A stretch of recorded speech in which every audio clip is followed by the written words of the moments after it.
everybody, and welcome to another episode of That's Absurd, Please Elaborate. I am one of your two hosts, Julian Huguet.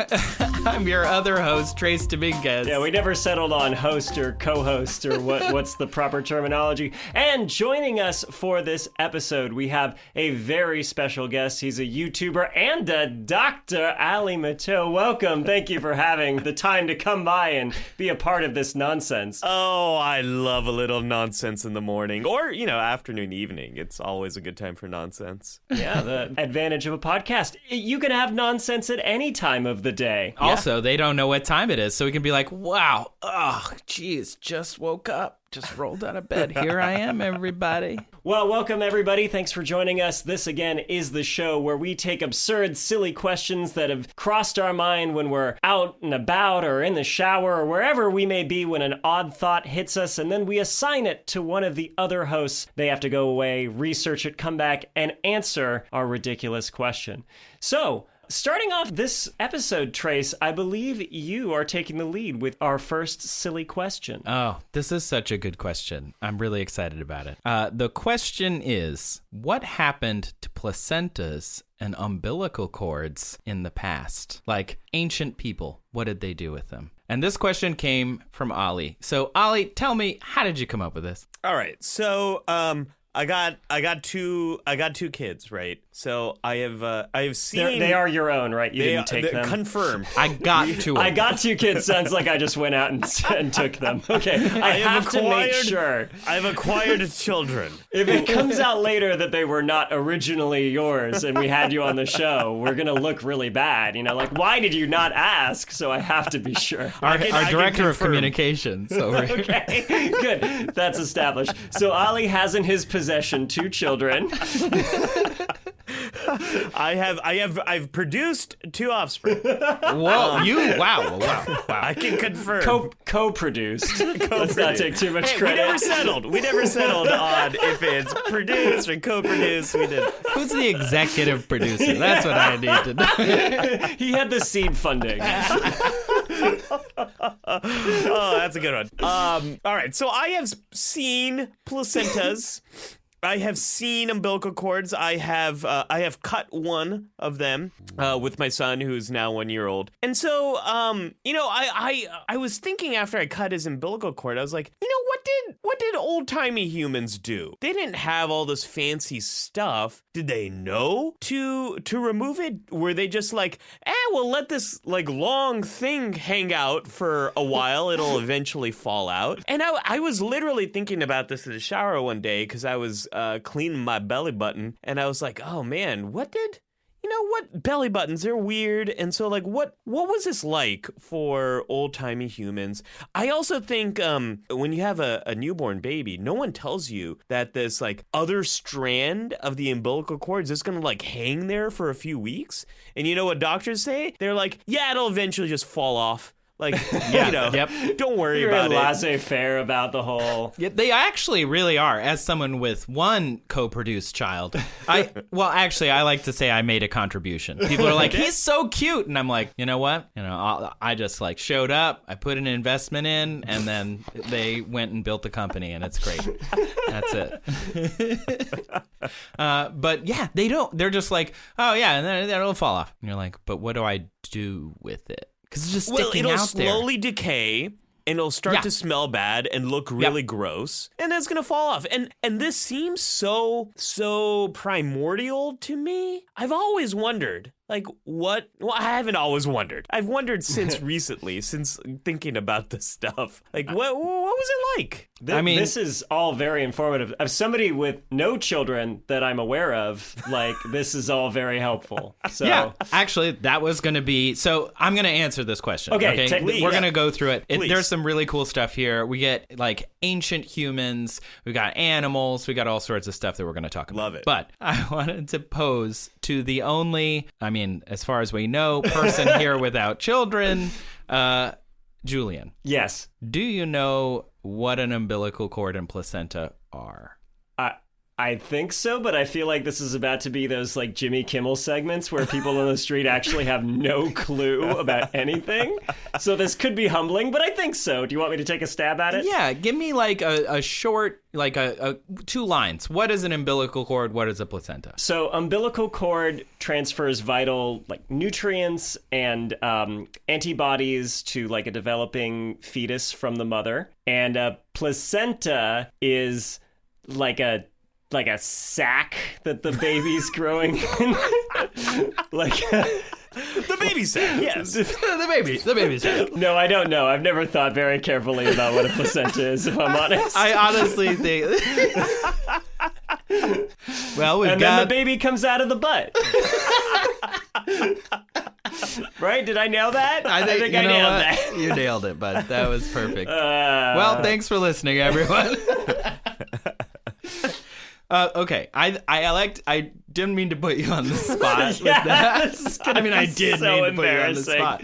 But I do think most people are probably in the same boat as you. If they haven't been in the room with those two things, they probably don't know that much about it. And maybe if they have been in the room, they might not. I, like Ali, also was in the room, saw the placenta. It's weird looking. I cut the umbilical cord for my kid. What was that like, Trace? Tell us. This is the only word that I can describe. Wait. And Ali, please tell me if this is how you feel as well. What, Julian? I'm just imagining when you're like, I cut the umbilical cord. Do you want to guess what it's like? You're going to describe it like a mall opening with like some golden scissors, like a ribbon. I declare this baby born, and then you cut it. Yeah, I mean, maybe for my second kid I'll do that. That's a great idea. Okay, well, what was it like? Chewy. I was gonna say, yeah, it was really.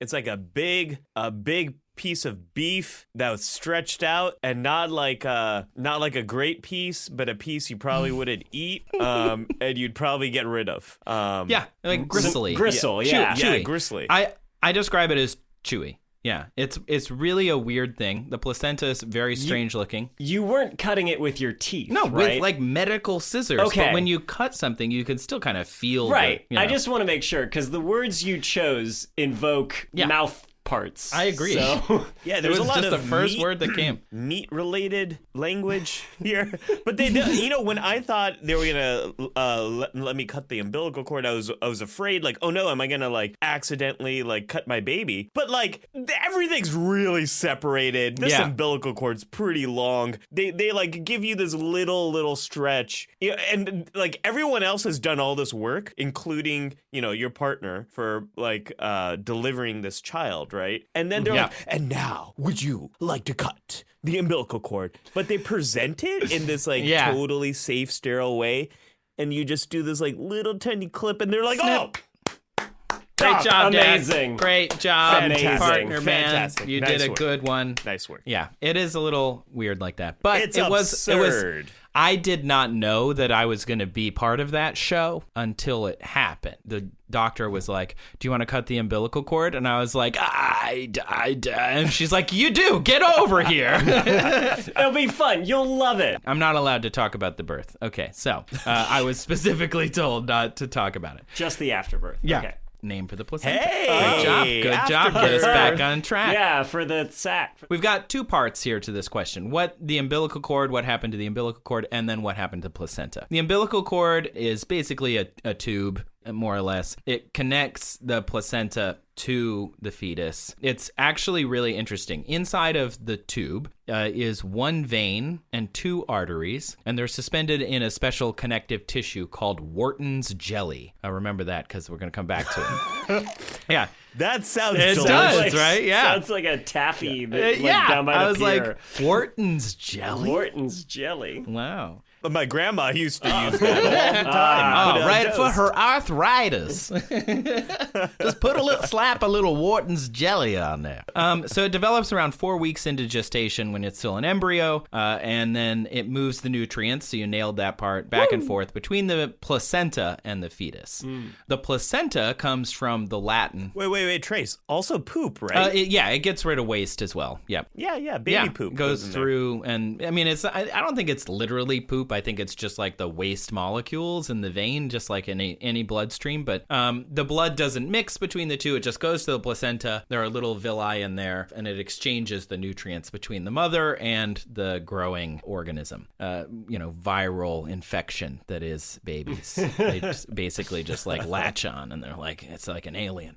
So placenta comes from the Latin flat cake, and it does kind of look like that. It's basically a bunch of blood vessels. It's very easily and often described as a tree, because where the tube, the umbilical, hits the placenta, it kind of forms this tree shape of blood vessels. And to be honest, the placenta is incredibly fascinating. The more research I did on it, the more interesting it was. And I know we talk a lot about the fetus and like, oh my God, it's gonna be a baby. But the placenta is really cool. It's like this giant alien organ, and it's the only ephemeral organ in the human organism. It grows just for making the baby alive, and then once it's done, it just immediately starts to decay and disappear. So it appears after fertilization and implantation of a zygote, a fertilized egg, and it grows out of the embryo. So some people are confused on that point. I was when I was looking it up. Where's the placenta come from? The mom or the baby? It comes from the baby, which actually means the placenta is 50% the partner as well. So it's part of it. It's a 50-50 organ in terms of genetics. And the extension cord, if the placenta is where it's getting the energy from the mom and the nutrients and the waste, the extension cord to the baby is the umbilical cord. Thank you for describing this in home improvement terms, so I can welcome. understand it as a man.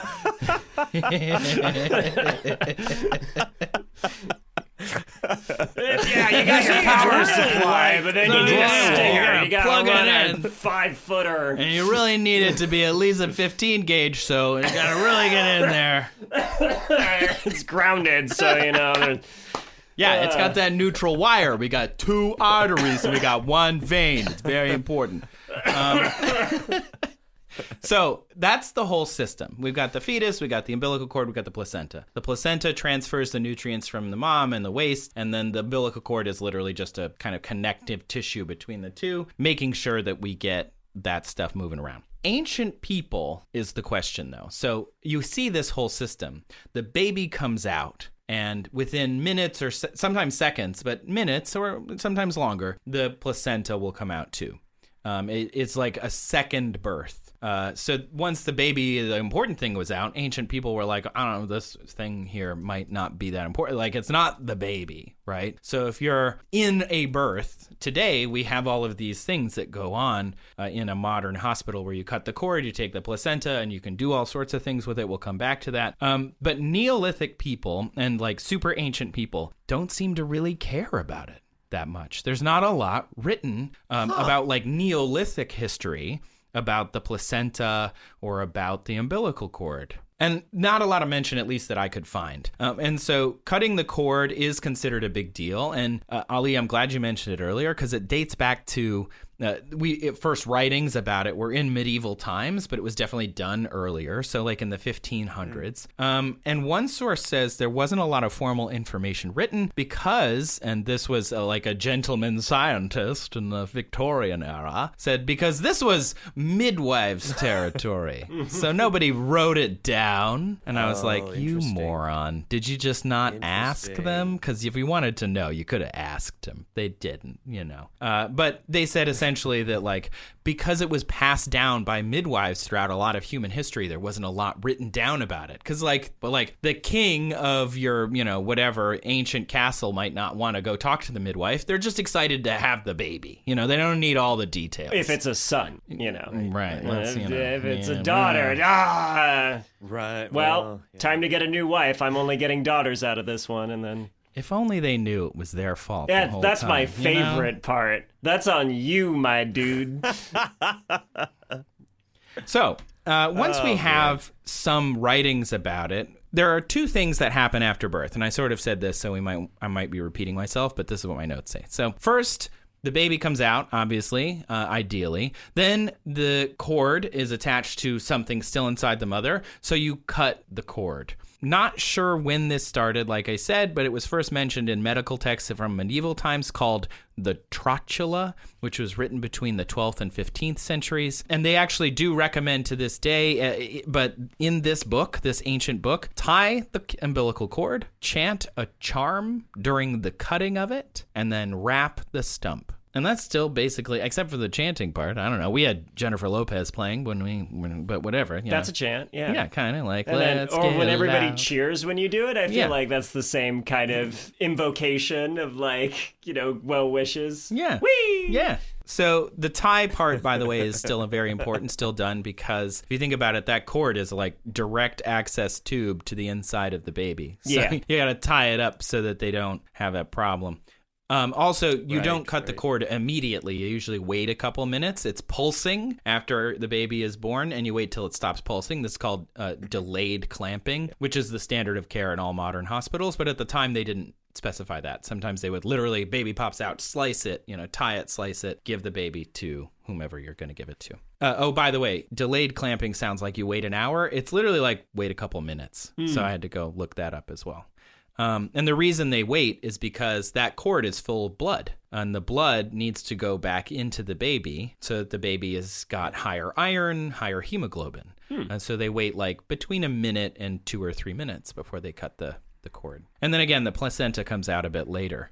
And the placenta was always kind of this side thought. It wasn't like, again, it's not a baby. And so when the baby is born, the cord and placenta are attached to it in the animal kingdom. And that's why there are a lot of animals that eat it. In fact, like 4,000 different species eat the placenta, documented species. It's got to be dense. I mean, this thing is just full of lots of good stuff. Well, I was curious, not so much about the placenta eating, but just meaty. How animals that can't tie off an umbilical cord deal with that and the placenta. So please elaborate. Yeah, thank you. That's how they eat it. So real quick. Almost all eutherian mammals consume their placenta, but it's not universal. Camelids don't, so like camels. Wow. Aquatic and semi-aquatic mammals do not, and humans do not. Although some apes do, and some male animals, again, also eat it. Mice, rats, and hamsters, specifically. And of those 4,000 mammals, eating it is associated with a variety of benefits, from increased mother-offspring interaction, brain chemicals associated with caring for offspring, natural painkillers for the birthing female.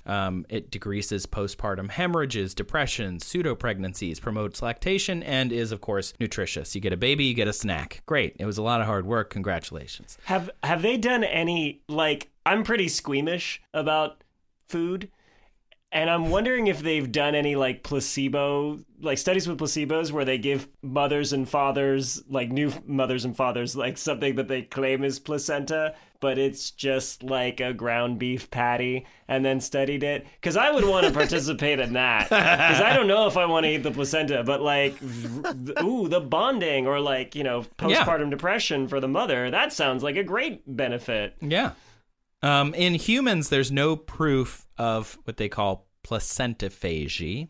There's no proof of that benefit. And at least not that they found by the scientific method.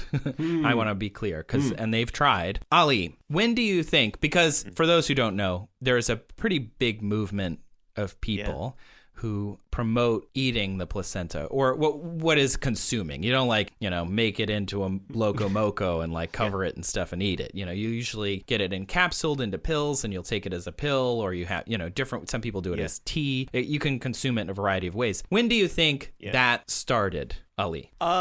So based on my own experience, which is how I base all my science, is through the N of 1. My daughter was born in 2017 in New York, and we had no options given of anything to do with the placenta. My son was born last year in 2022 in Northern California, and they said, "What do you want to do with this thing? You want to take it home with you?" So I'm guessing it's recent. Trace, I'm going to say 5 to 10 years. In the last 5 years. Great. Yeah, really great. It started in the 1970s. So you're off, but, Price is Right rules. I'm off by many by decades. 50, 60 years. Yeah. But it started in the 70s. But if you ask people who are proponents of this, they'll be like, oh, it's an ancient practice. There's no evidence of that. So in modern day, people do consume the placenta. It's typically, though, in surveys done of people, practiced in industrialized Western urban nations, mostly in the United States, Australia, and the EU. So like other places where the snake oil salesman would be like, this is direct from the East. It's right. like, no, it's really just like direct from Australia or, Kansas or where, it's like not ancient practice. A 2013 survey of 189 women who engaged in it found most were white, married, and educated. So really interesting.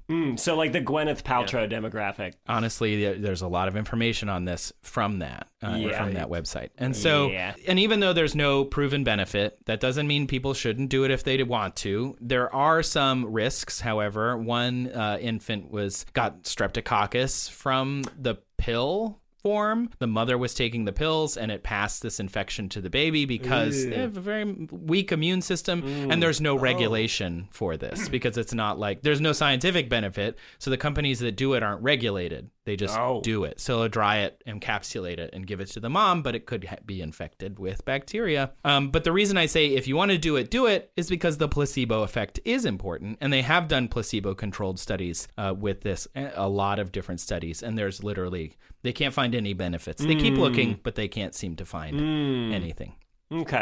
Okay, so that's it for placentaphagy. So the oldest widely known image of a placental ritual dates back to ancient Egypt, 3400 BCE. It was carved into stone.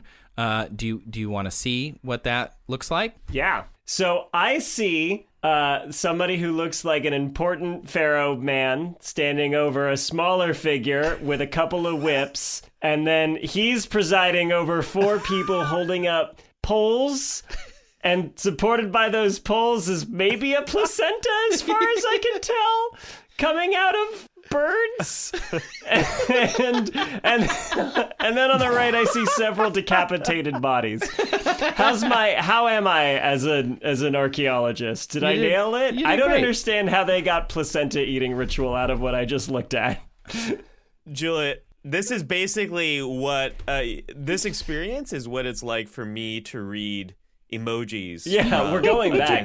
They will be great This is- Egyptologists when they go through college. I think so. I'm like, skull and bones, like, is this a good thing? That means you're telling me, hilarious. or a bad thing? Yeah, you're And dead. they're like, They no, died. it's good. laughing so funny. I was like, they're laughing so cool. hard they died. Yeah. Good job. You're hip. It took me a long time to So- do that. With a Rosetta Stone of like, what does this translate to in ancient Greek? And then I'll Then I can get it to translate it English from there. So what you're seeing, the pharaoh is on the left. You're right. Yes! Leading a procession or a parade of the placenta with the umbilical cord still attached to it. So they've clamped and, tied and cut the umbilical from the baby. Wow. And the reason they did that is because they knew that the placenta was the reason, or assumed, I guess, that the placenta was the reason the baby could live. The baby needed the placenta to be born, and they actually called the placenta the second soul, or my favorite, the pharaoh's secret helper. So like, That's kind of cute. when the prince was born, or the princess, I guess, they would do this parade and they would say like, thank you, placenta, for everything you've done. We are able to have a baby now. They would have like t-shirts and face paint. Yeah, like, they'd be all excited. Can you imagine all the Egyptians being like, Pharaoh had a baby. Look at that. Yeah. Oh, Whoa, good job, hey, wow, placenta. spotted. Yeah, good job. Is that a bunch of decapitated bodies next to it? They didn't say what that was. I think Okay. that might be a separate panel. Oh, all right. Those are the people who doubted the pharaoh could have a baby, and now You're like, ha! ha! The placenta proves you wrong. So one source I read said also that the pharaoh's livelihood was tied to the placenta. It wasn't a scholarly source, and they did say eventually it was buried in its own tomb. They also, I think, a little on the Paltrow side of it, were like, he took it to meetings and was like, look at how great. And I'm like, no, I don't know about that. I was like, Could you imagine a Zoom with a pharaoh? And there's like a separate camera just on the placenta. Hold on, well, that sounds great for the third quarter targets, but let's check in on what the placenta has to say about that. No, that's a good point. The placenta raises. To follow on the placenta's point, Placenta, you're still muted. so that's the oldest. So when I said earlier Neolithic people, nothing. But by ancient Egypt, we had, and the medieval times, we had these pieces of knowledge about it and how important it was. The original Bible, also known as the Old Testament, Bible V1, that was the seat of the external soul and the bundle of life. That's how they referred to the placenta. Oh.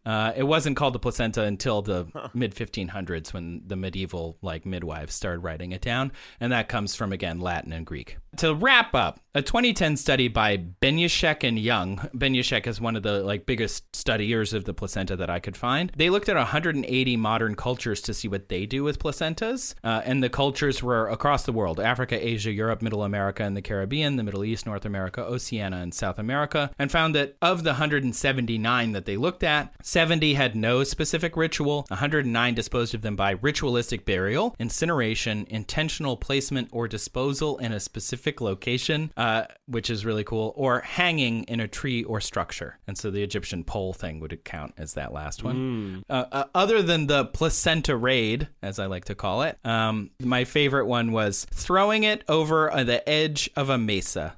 Like you're like a desert plateau and you just go with the wind. Be free, placenta, be free. So today we do a lot of things with the placenta. You can consume it. It's typically incinerated after it's used. But my favorite thing about the placenta umbilical cord in modern day is that Wharton's jelly. Not because of the name, but because Wharton's jelly is that connective tissue that suspends the arteries in the vein to keep the cord from kinking or breaking. But what it does is it contains mesenchymal stem cells. And so when you talk about fetal stem cells or stem cells from, this is where they're from. They're from the umbilical cord. Whoa. And it contains extracellular matrix components as well. So if you're going to build something, you can use the Wharton's jelly to do that. Stem cells can become basically anything, in case the audience isn't aware, in the human body. And these cells specifically are used to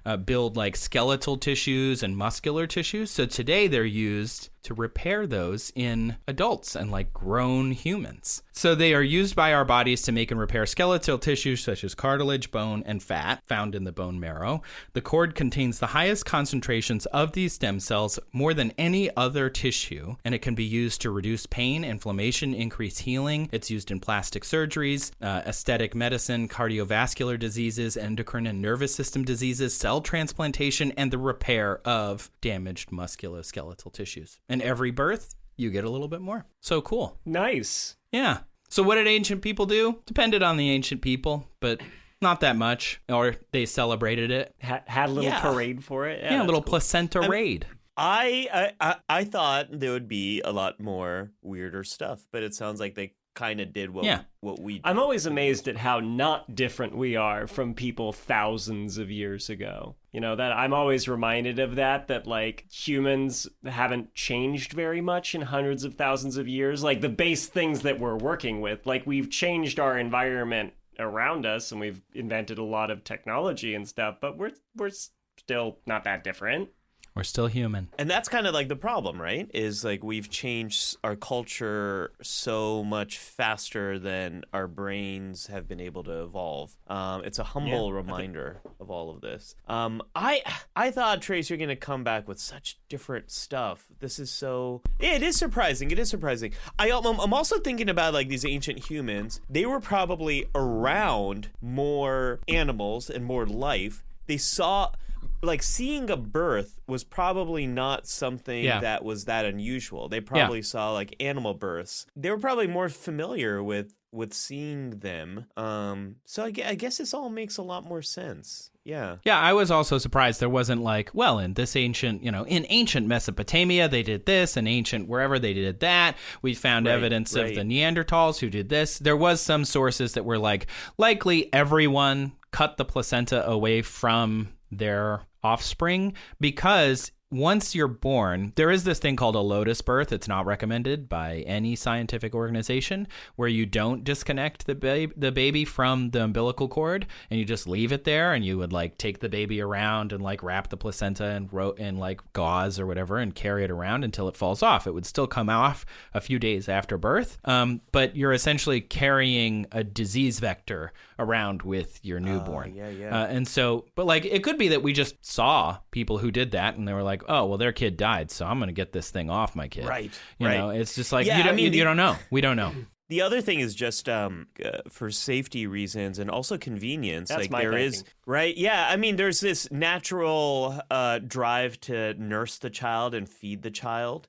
And having this like long thing hanging off is going to be really inconvenient for that. Yeah. Moving it around, taking it to Zoom meetings with you. It's the same reason we're moving to wireless headphones, right? Yeah. Like, it's just like a dangly cord. You're like, it's not that big a deal. And then it is. It just gets in the way. You know, it is. That is a great analogy. Did I fail to capture the beauty of childbirth with that analogy? And on that note, why don't you take those headphones and listen to a few of these adverts? Julian, give me your best dinosaur roar. Oh, God, an asteroid!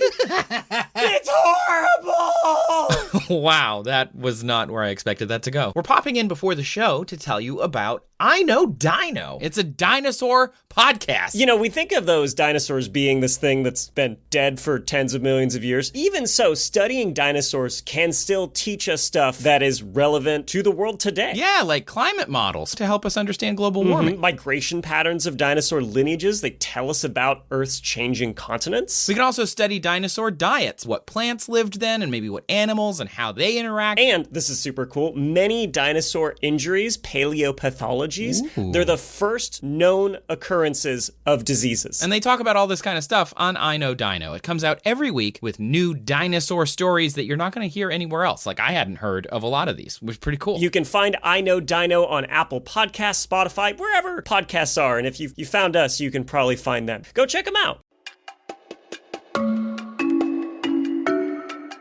And we're back. So, since we're talking about technology, I think that transitions well to Ali's question. Yeah, you nailed it. Thanks. Good job. What was your question for this week? I think my question was, can robots love? Yeah. And this one, normally we try and like to have a silly question on our own, but we floated several to you and you chose this one. But as it happens, this one was not submitted by a human being, but by ChatGPT, which makes me think that you're going to be revealing some valuable information to the robots by answering it.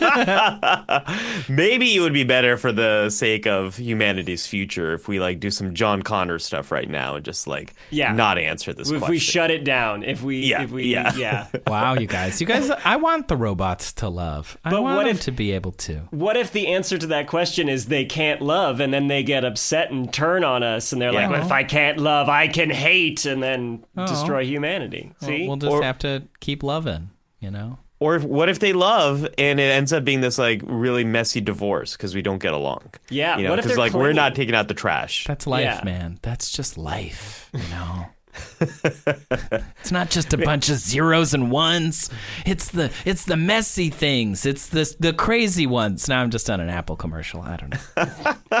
So Ali, this is something in your wheelhouse, right? As part of the appeal of taking this question. So sort of in, sort of out. As a founding member of the Robot Human Love Society.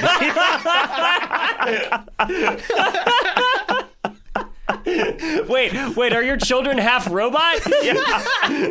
I never said they're fully human. I didn't ask that. The umbilical cord was literally an extension cable. He's got like real big snips. Yeah, I congratulations. No, I loved this question. Number one, it's just like a really well-written question. It's only 3 words, and we could spend hours talking about this. But I think this question is just fascinating. The question sort of begs 2 more questions. First off, which is, what is a robot? And then the eternal question of the 1990s, what is love? Baby, don't hurt Baby, me. don't hurt me. Yeah. Don't hurt me Pavlovian. no more. Yeah. Yes. What is love? Love, love. So, Never gonna give you up. Never gonna let you down. Never gonna. I will not be rickrolled on my own podcast. I think you just were. No. No, I refuse. That was a rather careless whisper, Trace. Never gonna get. This is really complicated question, and unlike Trace's, there's not a ton of like direct answers that we're gonna get here. So Thanks for setting us up for that. Really setting low expectations. prepare to have more questions and uncertainty coming your way. So if I knew more about the love side of this, and I knew less about the robot side of this, but I definitely was interested in both sides of this. So I kind of set out to first understand, okay, well, what's a definition of a robot? Like, what are we talking about? Let's figure that out first. And it turns out there's no real agreed upon definition. Even roboticists disagree about what a robot is. And so you can kind of look up the definition of a robot, a machine resembling a human being and able to replicate certain human movements and functions automatically, right? So that kind of makes you think like Star Wars droid, like something that looks like a human. It makes you think like a lot of old school science fiction, but then that doesn't capture things like ChatGPT. It doesn't capture things like a drone, like the Mars rovers. It doesn't capture things like robots that are building cars, and all these kind of factors. We call those robots, but that doesn't kind of factor into this. So then there's another group of roboticists that have like a broader definition. A robot is a machine, especially one programmable by a computer, capable of carrying out a complex series of actions automatically. And that definition seems to make a lot more sense to me. It's a thing you program that does stuff and kind of does stuff on its own, right? I think that captures a lot of a modern way of understanding robots. So if a robot is a machine and it does stuff that we tell it to do or that a computer tells it to do, can that thing love? Okay, so what is love? Baby, don't. And you saw it coming. I was ready. I'm not ready for love, but go on. Let's get intimate here, folks. All right. Ooh, no, you're not close enough to the mic for intimacy. Get in there. Let's get intimate. This is also a complicated question. If I ask you all, like, what is love? What comes to mind besides the song? See, I've sort of like, I've kind of just What do you think about when you think about love? What comes up? You know, obviously I think of the emotional stuff that comes up, you know, the things that humans connect to each other, but I'm trying to think of it like a robot. So it's a series of instructions that our brain gives parts of our body when releases certain chemicals. Like if you think of it in a mechanical way, it's like it, I don't know, flushes your skin or it causes certain chemicals to be released which promote bonding or, you know, whatever. But this is hard. Yeah, that's hard. Kind of the direction I was going to go, but my thought process also ran out of steam like before it could get to a real good conclusion. It's like, you know, it's all based on chemicals, and yeah, it's a strong like feeling of affection that you have towards somebody else. And then immediately my brain went in 20 different directions of all the different types of love and how you make those all fit into the same box. And it's pretty messy. Yeah. Seems like love is chaos, but it feels nice. It's chaos. It's it's wild stuff here. That is the way I do it. Yeah, it's really complicated, and I think English really fails at describing this. There are a lot of different cultures that have a lot of different words to describe the things that we think about when we think about love in an English sense. Like in an English sense, love is so tied to these romantic and sexual desires. But we also like, when you really ask someone, like, do you love your friends? Like the friends you're closest to? And they would be like, yeah, totally. I love them. Or like, you might love people in your family, but you have no sexual desire with them, like, unless you're like in like Game of Thrones world and stuff, or Oedipus or something. Yeah. Right, and that's a whole different podcast. But I don't think English does a good job at really kind of speaking to this, because we can experience love in terms of intimacy, like intimacy in terms of how close we feel to someone. Intimacy can be about, it can be emotional. It can be totally intellectual. We can feel this like intimate connection with like our shared values or like shared interests, and we can talk to each other for hours and hours and hours and have absolutely no physical attraction with one another, right? Yeah. So that's just like intimacy is how close you feel to another person. And then there's this other aspect of love, which is all about like commitment. And it's more like intellectual. It's like, I love you. I'm going to show up for you. I'm going to be there for you. I'm going to help you move. I'm going to help you do all these kind of things. I'm going to help you with the drywall, make sure you got the right like nails and stuff. Yeah. This seems very autobiographical. Yeah. Well, what I'm thinking of when you describe all these things, though, is like robots can totally help me move, like forklifts and stuff. But I guess the kind of difference is the choice involved in it. Like when you love somebody, you make the choice to be there for them. Yeah. And a robot, if it's programmed just to do what it's told, it doesn't have a say in the matter. This is a weird random fun fact, but like the term robot even comes from like slave, like forced labor. Yeah. It very quickly, we descended to Blade Runner, Battlestar Galactica, like Asimov territory here. You mentioned choice, Julian. Like, I think even that's debatable. Like, if you think about family and community and that sort of obligation, like to some degree, you might have some choice. You can always move away, but that seems to be more of a recent development in humanity. If we look at like the big picture, for the most part, you were kind of born into a family. You did what you had to do. You had a commitment to your family, your community, all of that sort of stuff. You didn't have a lot of choice there, and that is a form of love. That commitment part, and then there's the passionate love, which is the more sexual love. It is the more romantic desire. We were talking about all the biochemistry involved, and there's like different elements of that thrown across love. Like, so much of love research has looked at what does love do for us in terms of mediating stress. There's the famous Harry Harlow's rhesus monkey experiments, where he gave these baby rhesus monkeys who had been separated from their actual mothers.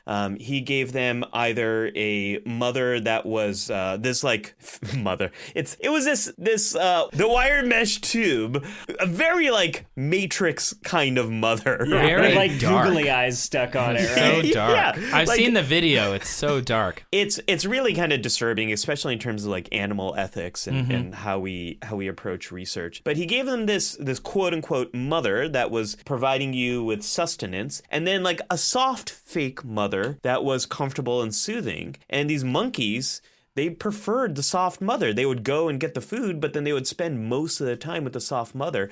And there's a ton of research about how there was a psychologist, James Cohen. So he found that holding hands with a partner protected people from the stress of an electric shock. And this is kind of where I love how some psychologists work. They're like, how can we test this? Oh, I know.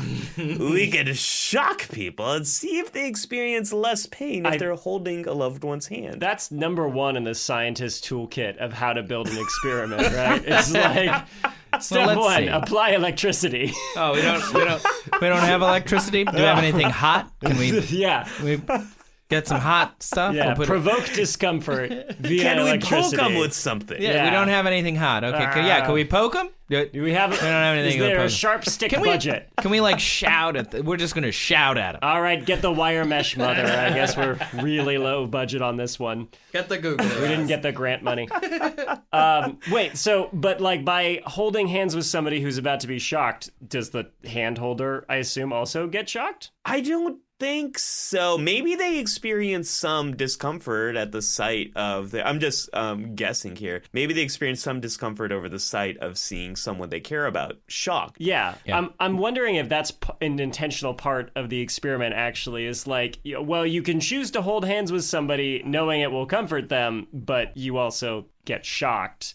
Oh yeah, maybe. And do You're like, looking at it from like a physics, like the electricity goes through person A and into the person B. Yeah. As well. And so like that sets up like the relationship. Now you've got a choice. Like, do you want to be a good person at the expense of getting shocked? I think the shocks are probably like more surface level than like a Van de Graaff generator kind of shock. But I don't know. Just my brain running wild. No, I like it. I love. That's That's why we're here. I didn't anticipate physics being brought into it, but I am here for it.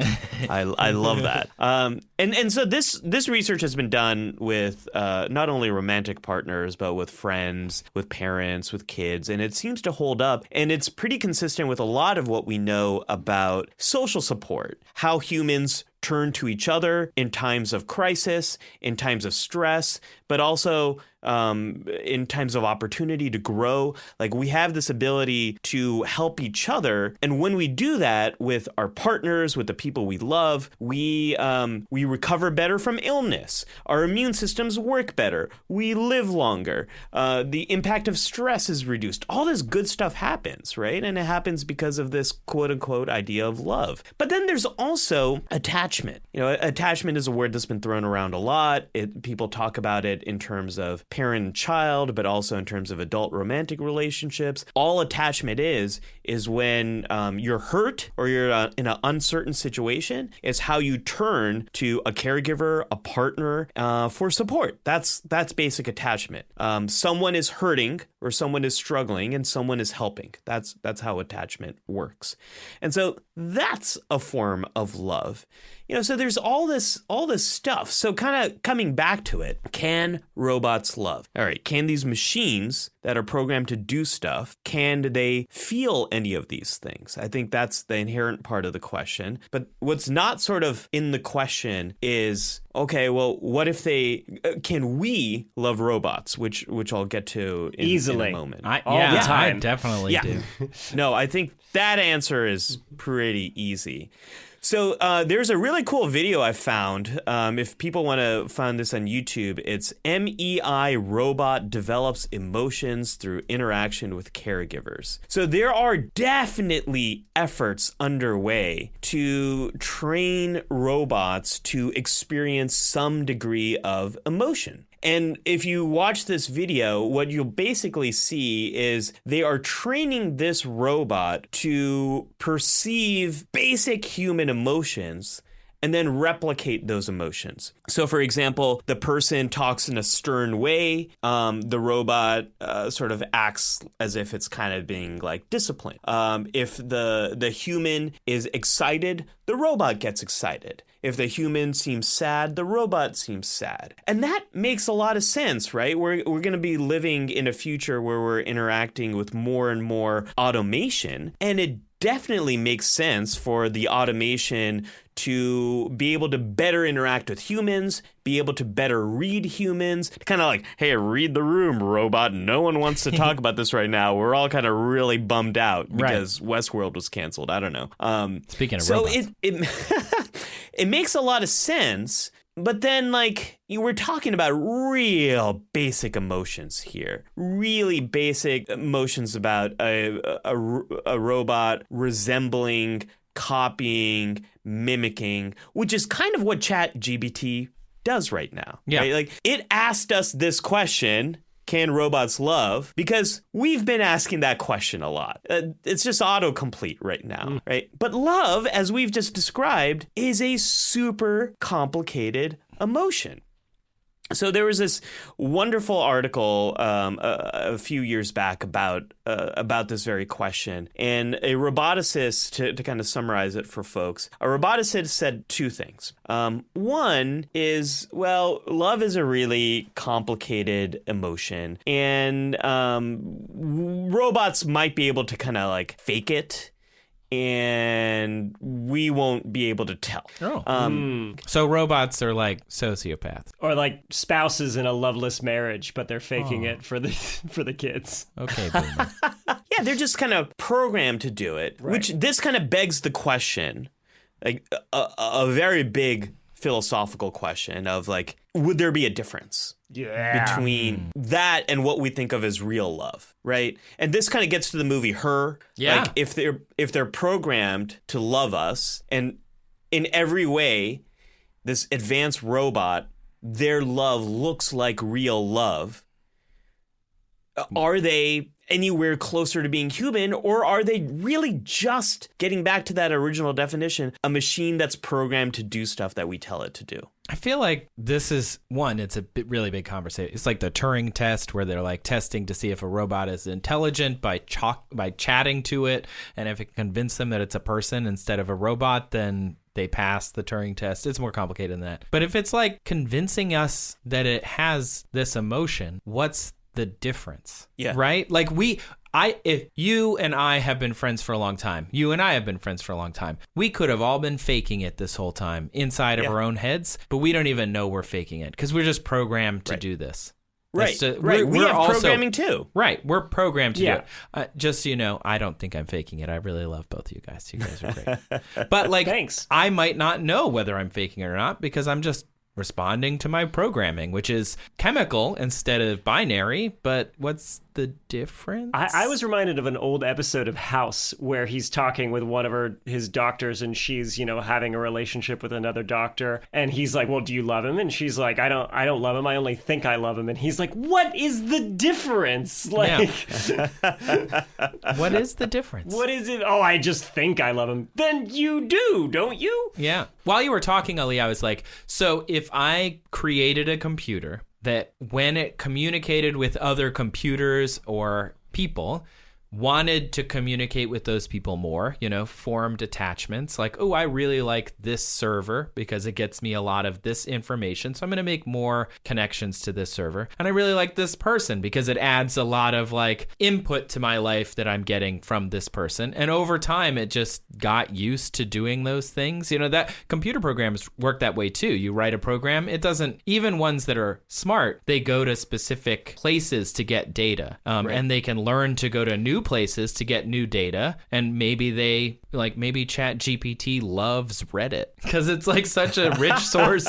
of new data, and we just don't use that language. But if ChatGPT could choose to like make more connections and pull more data from Reddit, isn't that just attachment, kind of like a weird way? Yeah, I think this is a big problem we're having with AI right now. Is we're attaching these very familiar names to concepts that are not in any way like human. The way ChatGPT is learning is by sort of Kirby style ingesting all this collective knowledge.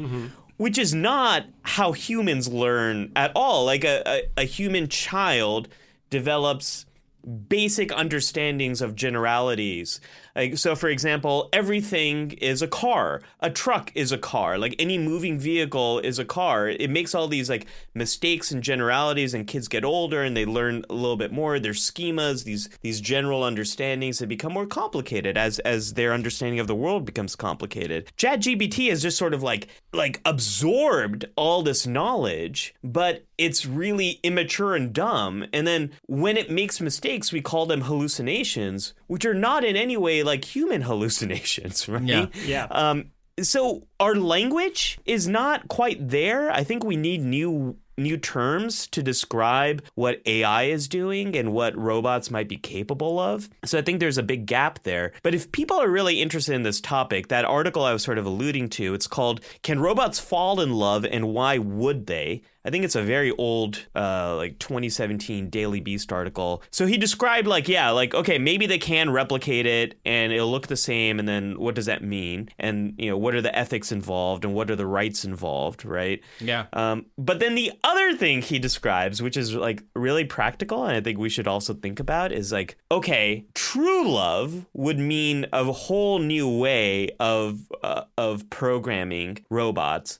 We're not capable of doing that. It's going to take a lot of time. But it's also a really bad idea. Because if robots are designed to do automation, do we really want to give them emotions? Because it's not just about giving them love. And if we give them that ability, they might also have the ability to get really bored with their work. Yeah. And then maybe they don't want to do the automation anymore. And then what's the ethics involved in that? Yeah. Now they truly are slaves. Because not only are we asking them to do all this stuff, but they might really not want to do it. So maybe we don't want to give them the emotions. I mean, we learned in the future documentary Star Trek: The Next Generation, when Lore was given emotion, Data's twin brother, he became a sociopath. And then Data had to slowly dip the toe in emotion over multiple seasons and episodes and show and like movies to really start to grasp it. And even he was like, this is really complicated and I don't know if I want to do this. It's a really good point, Trace, because that's how teams are approaching teaching robots right now. Basic emotions are trying to teach them like we teach kids. Like, kids are very young. They have these reactions. We help kids to learn, oh, you're really hungry. Oh, you're sad. You got a boo-boo. So we give them the words to understand what's happening inside. And as they get older, we give them more ways of understanding, expressing, and dealing with it. So that's kind of a lot of what the training models for training robots with emotions are like right now.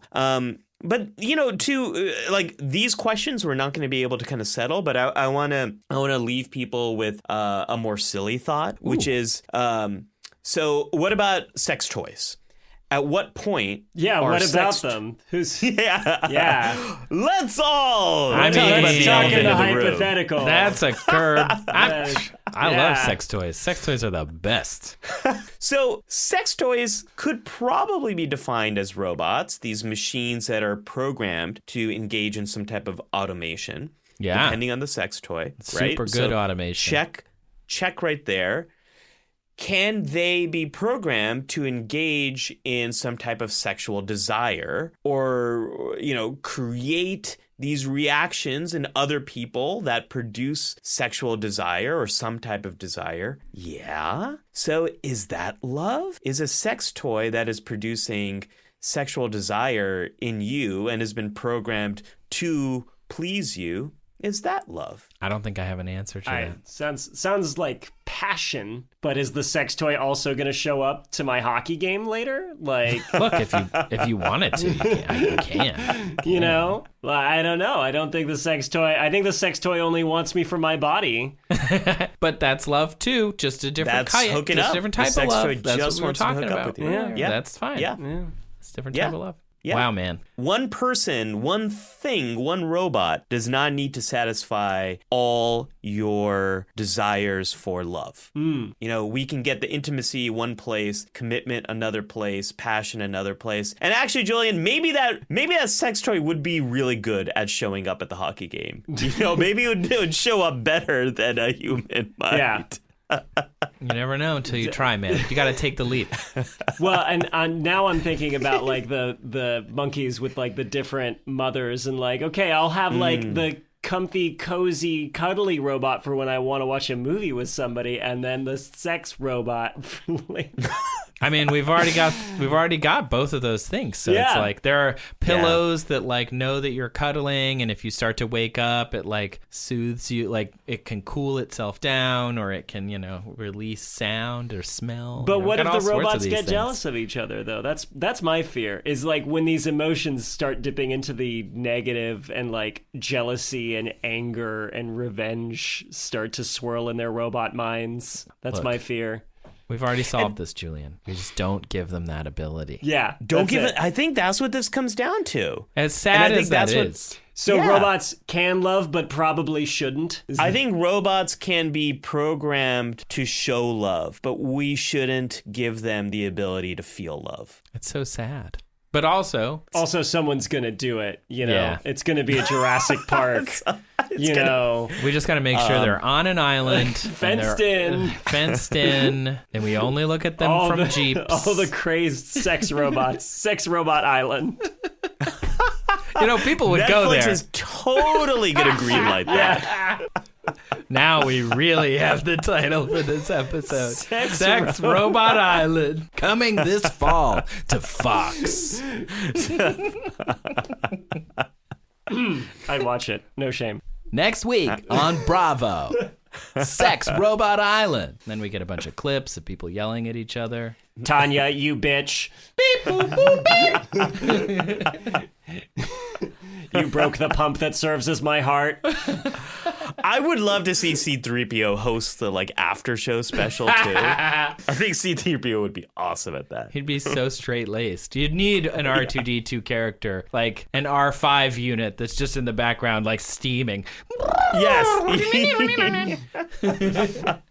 Anyway. Talk about the ultimate sex toy. That thing has so many attachments. Yeah, and more every time they need a new Deus Ex Machina. It's sort of plot filler. Now they can fly. Now they can bend space. It doesn't matter. Oh yeah, it'd also be your co-pilot in your space fighter jet. Honestly, why doesn't everyone have one? Doesn't make sense.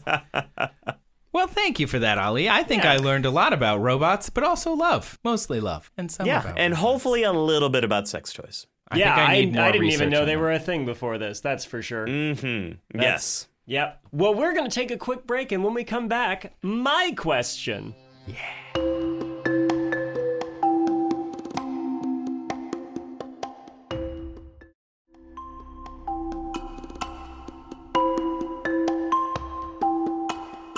And we're back. Thank you again for sticking around through 2 questions so far. What about placentas and umbilical cords in the past? Do robots love? Now we have our 3rd question. Julian, what was your question this week? Is radically different from the first 2, but I'm pretty excited about it. We're not going to get to talk about placentae or sex robots, but I promise it'll be interesting because my question for this episode is, what if there were no moon? What? Ooh, Trace, I believe this was your thought bubble. Yeah. Have you heard of the terrible movie Moonfall? I had a suspicion that this is exactly where this came from. So bad. And I so have terrible. watched the honest trailer to that movie. Yeah. Which I think qualifies as watching the movie. I think you've gotten, all you need to. You get the movie from seeing even the dishonest trailer. Yeah. I saw the Ryan George pitch meeting, right, where he plays both the producer and the Yes. scriptwriter. And it's like, okay, cool, the moon falls, gets closer to the earth. That would mess up everything. We all know that. When I was a kid, my dad really liked to make me watch old school sci-fi. And one of those old school sci-fi that we watched on Laserdisc was Space 1999. Oh, Do you yes. know Space 1999? What? Oh, No. yeah. Okay, Space 1999. There is a colony of 70s, I'm assuming. I was a kid. I don't know. 70s, I'm assuming what would be 1970s hot people. And they're all living on this colony. And a nuclear accident happens. And the explosion pushes the moon out of orbit. They never focus on what would actually be exciting, which is to say what's happening on Earth. And instead focus on the hot people who are still on the moon. And now they're on a spaceship moon. Okay, my next question is, are any of these people sex robots? If they And were, what did they moon. do with their placenta?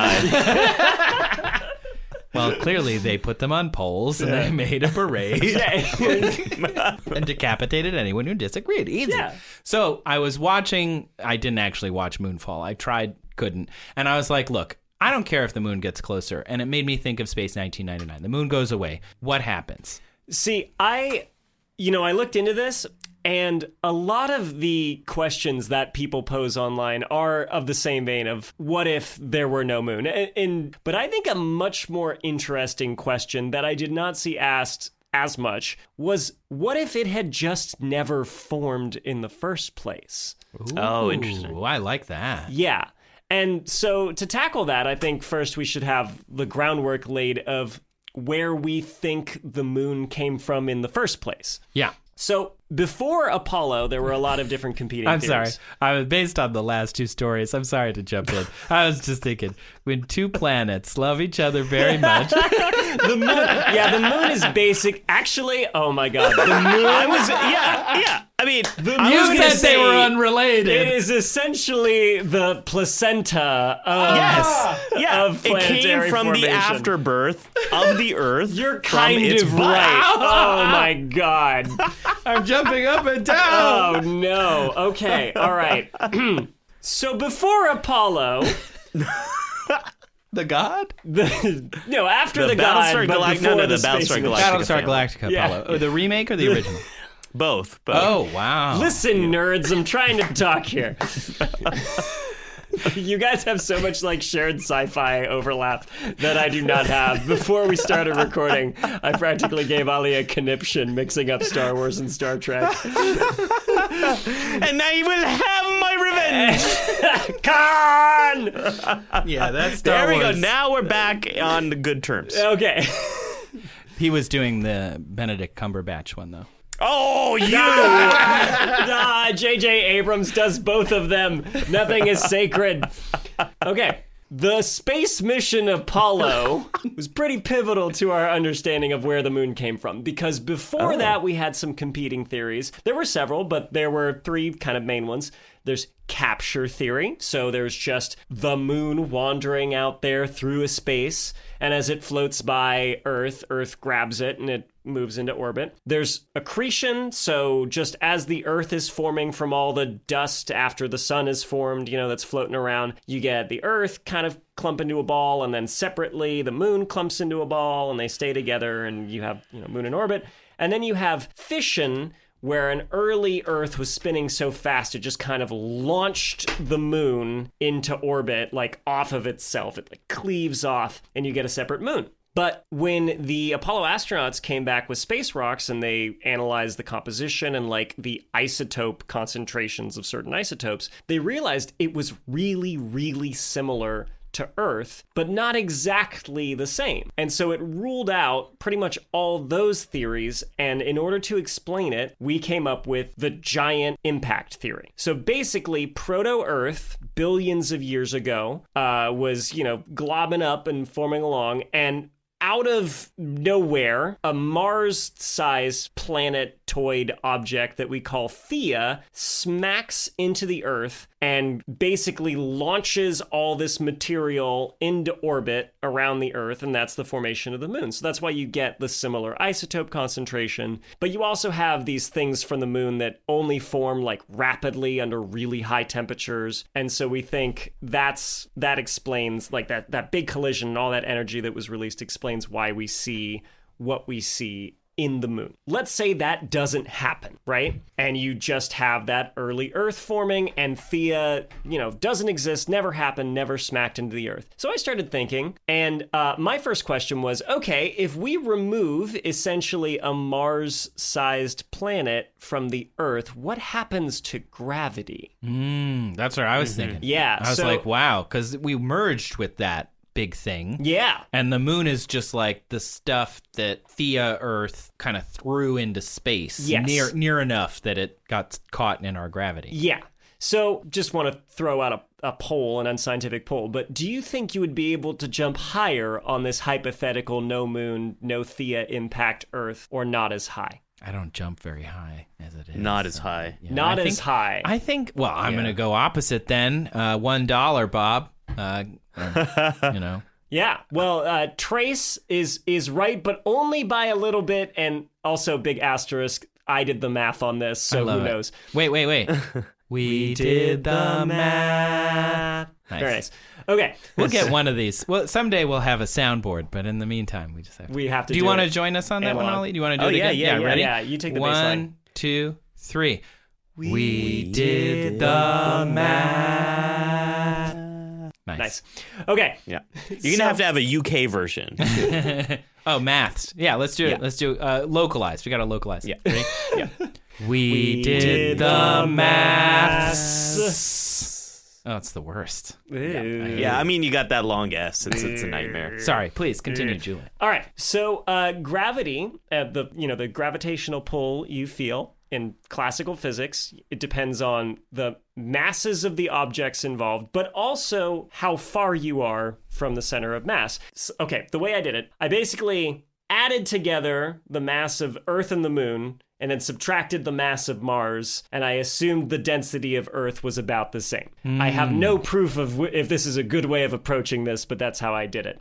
Yeah, I mean, you probably have a big error bar, but that seems right. Yeah. So doing all that, the Earth is less massive than it is now, but it is also smaller. And when you factor those two things in, you get gravitational acceleration, according to my math, of 9.48 meters per second squared, when normally on Earth it's 9.8. So the difference is really, really tiny. But you could jump slightly higher. And if you were crashing in an airplane, it would take slightly longer. Yeah, to hit the ground. Yeah, sure. Nice. That's some comfort there.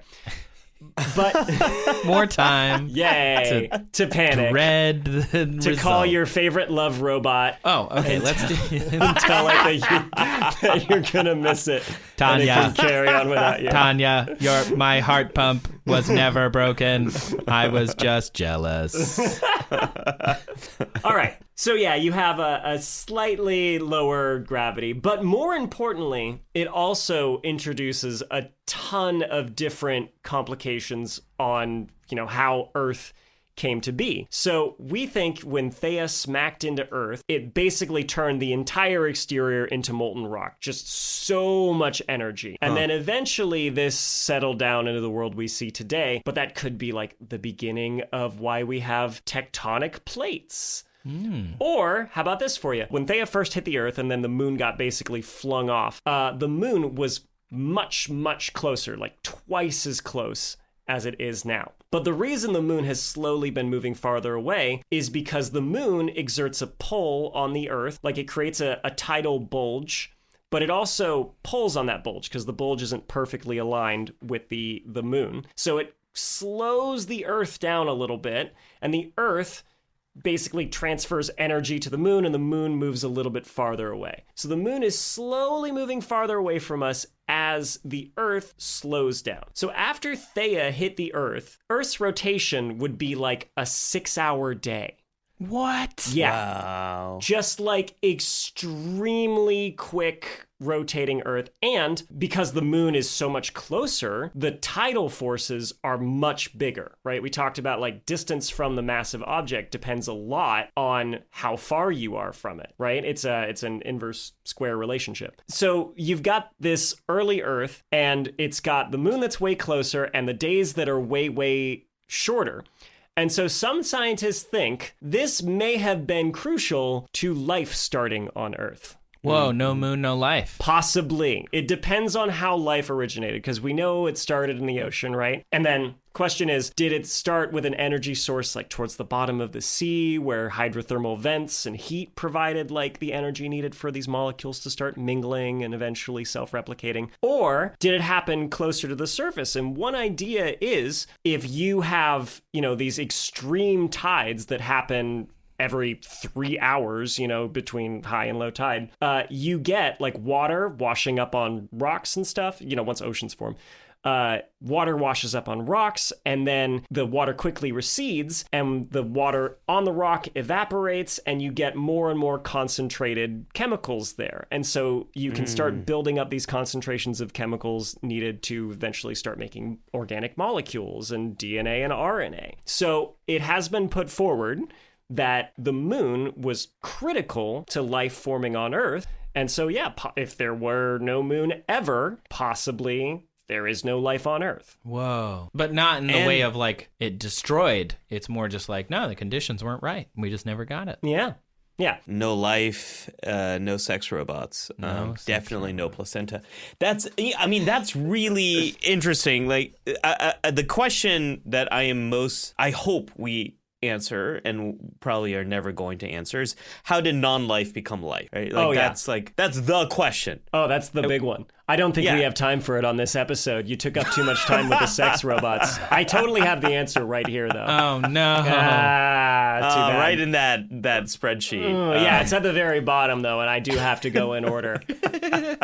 Yeah, that's a shame. Are you a robot? But this gets right to that, a potential thing there. Wow, that puts a moon in a whole new light. It's pretty cool, right? I mean, our moon is special among moons in the solar system. It's like the largest relative to the mass of the body that it's orbiting. Like, Mars has a couple moons, but they're teeny tiny. Yeah, and Jupiter has a lot, like so 60, many 90, moons. but they're all specks in comparison to its And girth. Jupiter's freaking enormous. Yeah, exactly. Our moon is quite unusual in our own solar system, which is possibly why it had all these very important effects. Another very important thing about the moon is the stabilizing effect it has on the Earth's tilt. So not only did it slow our days down to 24 hours, which, by the way, other fun things, like just in the Mesozoic era, time of dinosaurs, we think days on Earth were like 20 hours long as opposed to 24. Yeah, because it's just slowly slowing down over those millions of years. Over those millions of years, we've gotten like 4 hours, which is great because I always say I need like another 6 hours in my day. So if I just live... Come back a couple million years from now. Several 100 million years. No big deal.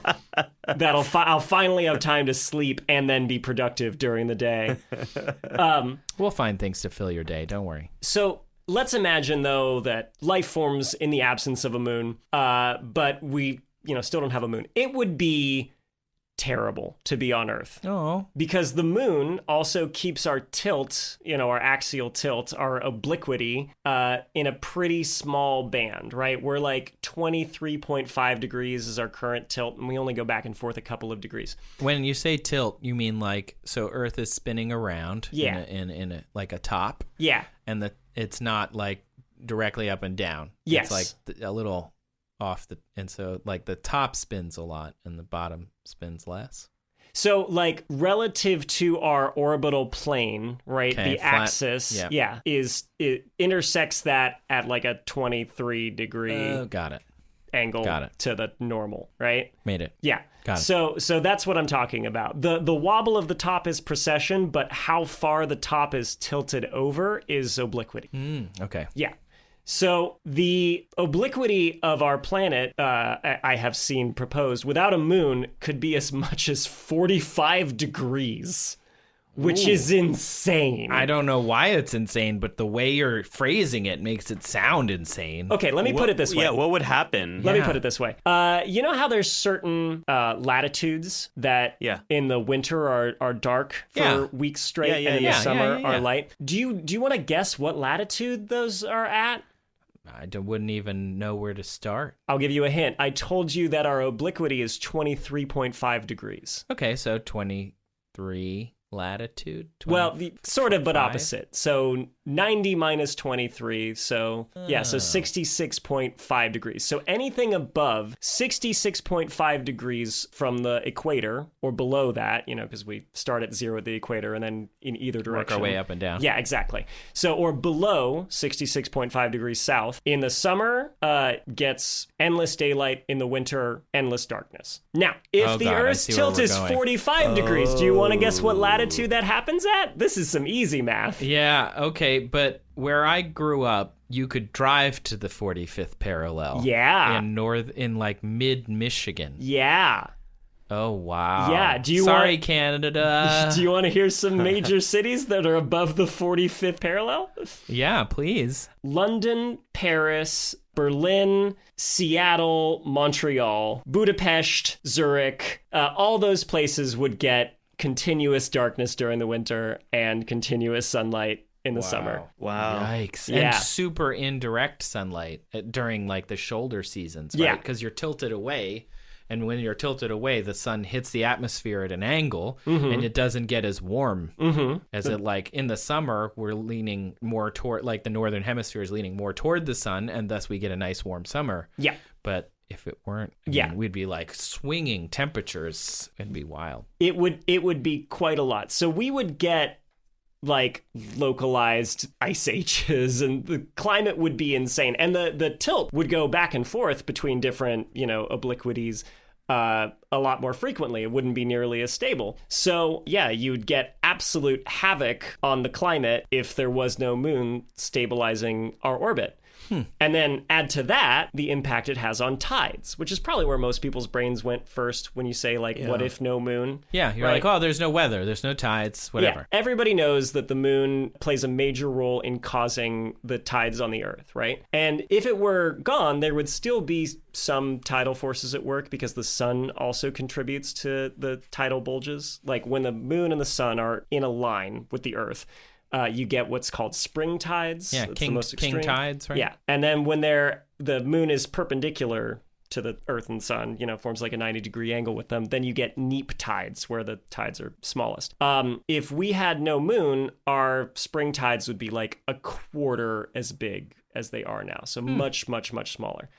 And tidal movement also plays an important role in moving energy throughout the world and kind of driving currents and moving warm water around. So without these tides, you get more extreme differences of climate where just certain areas are, warming up and other areas are staying cold. So it's really a climate disaster without the moon. It's quite bad if life even exists in the first place. So yeah, that's what would happen if no moon had ever formed around us. Possibly there's no life, no tectonic plate movement, extreme seasons and weather, and major differences in tides. And also our days could be way, way, way shorter. 6 hours. Yeah. Man, I couldn't get anything done. But would that mean that, like, a whole week we could have in, like, just what would be a few days now? Yeah, Okay, it would be a lot shorter, right? If days were 4 times faster.